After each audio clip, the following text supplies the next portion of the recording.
Hello everyone, আসসালামু আলাইকুম। আরও একটি নতুন ও সুন্দর ভিডিওতে আপনাদের সবাইকে স্বাগতম।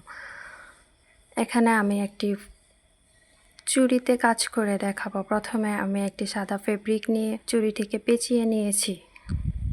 এখন আমি চুড়ির উপরে গোলাপ সেলাই করে দেখাচ্ছি। প্রথমে 5টি ফোর দিয়ে তার এক সুতা উপর দিয়ে এক সুতা নিচ দিয়ে এভাবে আমি পুরো ফুলের কাজটা শেষ করব।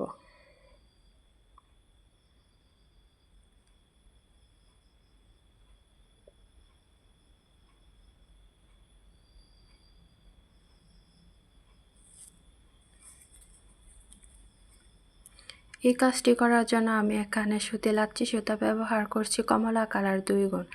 এই সুতাকে ফেটি সুতা, বেনি সুতা, চিকন উলের সুতা অনেকে অনেক নামে চিনে থাকেন। এটি সাধারণত 20 থেকে 25 টাকা নিয়ে থাকে। এগুলো আপনারা যে কোনো লোকাল মার্কেটেই পেয়ে যাবেন। এখন আমি চুড়ের মাঝখান দিয়ে একটি বর্ডার লাইন সেলাই করব, যেটি মূলত প্লাস্টিনাইজ বা সাবুদানা সেলাই দিচ্ছি।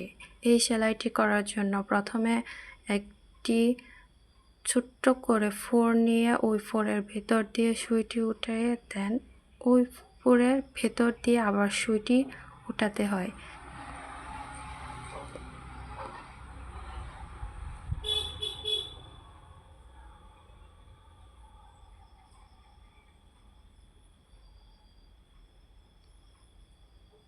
এই সেলাইটি করার জন্য আমি এখানে শেড সুতা ব্যবহার করছি, কমলা ও বাসন্তী কালারের একটি শেড সুতা।